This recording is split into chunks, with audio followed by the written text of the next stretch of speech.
युवराजला विनंती करतो, हॉकर्सचे जे प्रश्न आहेत त्याच्याबद्दल तो मांडणी करणार आहे. धन्यवाद सुजय दादा. आपण हॉकर्स की पथारी म्हणलं की बऱ्याच जणांचे डोळे वर होतात, नाक मुरडलं जातं आणि काही जणांना आपुलकी असते. पण वास्तव हे आहे की देशभरातल्या हॉकर्सचा विचार केला तर GDP मध्ये त्यांचा वाटा तेवढाच वाढतोय. एक स्टॉल, एक हॉकर्स हा जवळपास 5 ते 12 कुटुंबांना सांभाळतो. त्याचे वेगवेगळे पैलू आहेत, त्याला येणारे उत्पादन. दुसरी गोष्ट, मध्यम वर्गाला, सामान्य वर्गाला सहज आणि स्वस्तात अन्न उपलब्ध होतं. त्यामुळं रोजंदारीवर जगणारा असेल किंवा ऑफिसमध्ये काम करणारा असेल, या सगळ्यांची व्यवस्था होते. पण आपण आता शहरी गरीब आणि हे सगळे मुद्दे ऐकले. शहर नियोजनातूनच या गोष्टी कुठेतरी मिस होत आहेत. काही ठिकाणी वेगवेगळे मुद्दे आहेत, पण मी आता फक्त त्यातले पर्यावरणीय अनुषंगानं ज्या गोष्टी आहेत त्यामध्ये गेल्या वर्षभरात 2 संशोधनं आम्ही केले गेली. त्यातलं एक संशोधन होतं, रिसर्च आहे, तो आहे फ्लेम युनिव्हर्सिटीसोबतचा. प्रोफेसर डॉक्टर शिवा दुबे इथं उपस्थित आहेत. त्यांच्या मार्गदर्शनात आम्ही तो गेली 2 पिंपरी चिंचवड आणि पुणे महानगरपालिका इथं 200 लोकांच्या सॅम्पल्स सर्वे आम्ही केले. त्याचे रिपोर्ट्स तयार होत आहेत. पण हे सर्वे करत असताना जे अनुभवलं, मी स्वतःही स्टॉल चालवला आहे, परंतु तो अनुभव आणि प्रत्यक्ष या सर्वे, कारण ती प्रश्नावली घेऊन त्यातले तज्ज्ञ मंडळींचं मार्गदर्शन घेऊन ती प्रक्रिया पुढे नेतो, त्यावेळेस त्याच्या ज्या काही मुद्दे समोर आलेत, म्हणजे त्यातले आहेत की झाडं जिथं नाही आहेत, कुठे झाडं आहेत. पुण्यामध्ये झाडं कमी आहेत, जास्त आहेत, तर पिंपरी चिंचवड महानगरपालिकेच्या क्षेत्रात झाडांची संख्या कमी आहे. त्यामुळं त्या वातावरणाचे बदल. परंतु या सर्वेचं टायटल असं होतं की फेरीवाल्यांवरती होणारा वाढत्या उष्णतेचा प्रभाव. आणि दुसरा जो सर्वे केला आहे तो नॅशनल हॉकर्स फेडरेशनच्या सोबतीने केलेला आहे. तो सिंगल यूज प्लॅस्टिकला पर्याय काय करता येईल, म्हणजे पार्सल आपण मागतो, कारण लोकही मागतात आणि स्वस्तात ते द्यावं लागतं, त्यामुळे त्याला पर्याय काय, त्याच्यावरती त्या उपाययोजना केल्या जात आहेत. त्याचा एक पायलट प्रोजेक्ट हा जंगली महाराज रोडवरती आत्ता लवकरच दिसेल.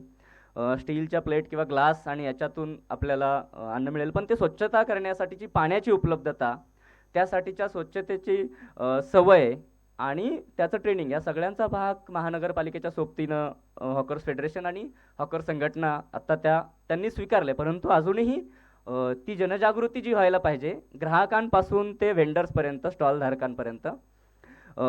याच्यामध्ये ज्यावेळेस पिंपरी चिंचवडला आम्ही ज्यावेळेस सर्वे करत होतो त्यावेळेस लोकांच्या, म्हणजे एक तर छत्री लावण्याची परवानगी नसते त्यामुळे कारवाई होते, हा एक वेगळा भाग आहे. काही ठिकाणी स्टॉलला परवानगी नसते म्हणून कारवाई होते, किंवा त्याच्या ज्या तिथल्या लोकल अथॉरिटीजचे चाललेले मुद्दे असतात ते एक वेगळे मुद्दे आहेत.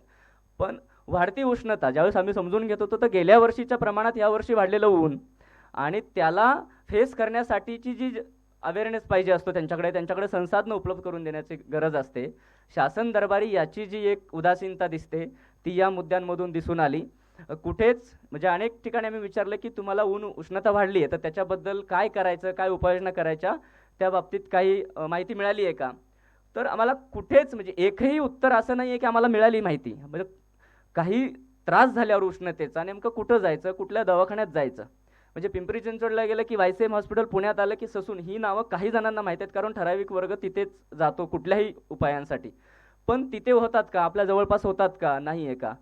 टॉयलेट बाथरूमच्या व्यवस्था, म्हणजे महिला ग्राहक पण असतील, परंतु स्टॉल वेंडर्स जे आहेत, महिला आहेत, भाजी विक्रेते असतील, खाऊच्या गाडीवरती असतील, तर त्यांना त्यांच्या व्यवस्थेसाठी सुद्धा जाता येत नाही, म्हणून पाणी कमी प्यावं लागतं. आणि पाणी कमी पिल्यावर होणारे जे परिणाम आहेत, म्हणजे आरोग्याचा हा जो मुद्दा आहे, यातले बायोलॉजिकल रिपोर्ट येतील, यातले डॉक्टर्स याच्यात अजून सांगतील.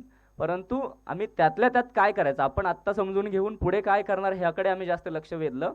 त्यामुळं त्यांना प्रशासनाकडून छत्री लावण्याची परवानगी तर मिळावीच, पण ज्या ज्या ठिकाणी स्टॉल्स आहेत त्या ठिकाणी पूर्वी पाण्याचे नळ हे कॉमन होते, म्हणजे अजूनही जुन्या गावठाणांमध्ये हे स्ट्रीट नळ आहेत, ह्याच्यावर स्ट्रीट टॉप आहेत, पण आत्ता नवीन याच्यामध्ये कुठेच दिसत नाही आहेत.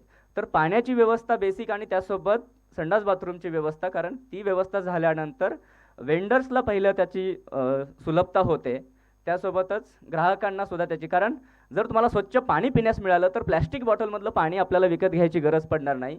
आणि ही जागृती आपल्यापासून ते वेंडरपर्यंत आणि शासनाला ते करायला भाग पाडणं, ह्यासाठी खूप मोठा संघर्ष असला तरी तो करणं आहे. म्हणजे गेल्या वर्षभरातल्या 2 टर्ममध्ये आम्ही हा सर्वे केला. एका टर्ममध्ये गेल्या वर्षीच्या उन्हाळ्यामध्ये आम्ही पिंपरी चिंचवडला होतो, तर ह्या वर्षीच्या उन्हाळ्यात पुण्यात होतो. पिंपरी चिंचवडला काही ठिकाणी प्लाझा बांधलेले आहेत. पुण्यामध्ये अशी व्यवस्था नाही आहे. अनेक ठिकाणी सर्वे झालेले आहेत, परंतु त्याची व्यवस्था केली जात नाही आहे. हडपसरच्या ब्रिज खालचा हा फोटो आहे. हडपसरच्या ब्रिज खाली अनेक हॉकर्सला एकत्र आणून हे केलेलं आहे, परंतु तिथून 500 मीटरच्या अंतरात कुठल्याही स्वच्छतागृहाची व्यवस्था नाही आहे. पाण्याचा नळी नाही. खाजगी ठिकाणाहून काही लोकांना आणावं लागतं. महिलांच्या बाबतीतल्या ह्या आरोग्याच्या समस्या त्याच्यामुळे जास्त होतात. त्याच्यासाठी आम्ही आता पुढे काय करणार याच्याकडे मी येतो. ज्या संशोधनातून जो अभ्यास झाला, जे मुद्दे समोर आलेत, कारण हॉकर्स ॲक्ट बनताना जनआंदोलनाच्या राष्ट्रीय नेतृत्वांची ह्याच्यात खूप मोठी भूमिका राहिलेली आहे.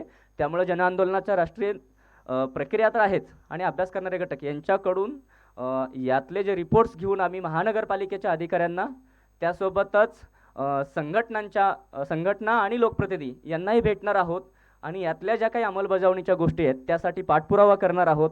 त्यासाठी आपणही आपल्या आपल्या पातळीवरती यातली जी सगळ्यात महत्त्वाची गोष्ट आहे ती जनजागृती, रियूज प्लॅस्टिकचा यूज टाळण्यासाठीच्या जनजागृती आणि आग्रह, त्यासोबतच तिथल्या व्यवस्था स्वीकारणं, त्यांच्यासोबतचा संवाद, म्हणजे वेंडर्स हे काही कुठल्या वेगळ्या ग्रहावरून आलेले नाहीत, आपल्यातलेच लोक आहेत. त्यांच्याशी वागताना सुद्धा अनेक ठिकाणी अनेक वेगवेगळे अनुभव आहेत, त्यामुळं त्याच्यावरती नंतर बोलता येईल. पण खऱ्या अर्थानं त्यांच्यासोबतचा जो समन्वय करायचा आहे, तो समन्वय होण्यासाठी संवादाची प्रक्रिया पुढे नेण्यासाठी आम्ही कधीही येऊ. आपल्या एरियात अशा काही लोक सोबत येत असतील तर त्यांच्यासोबतही भेटून आपण तिथल्या वॉर्ड क्षेत्रीय कार्यालयापासून ही प्रक्रिया, परंतु येणाऱ्या उन्हाळ्याच्या आधी आम्ही मात्र ह्या टप्प्यावर पुढे जात आहोत की किमान सावलीची व्यवस्था आणि त्यासोबतच त्या एरियात पाणी कसं उपलब्ध होईल.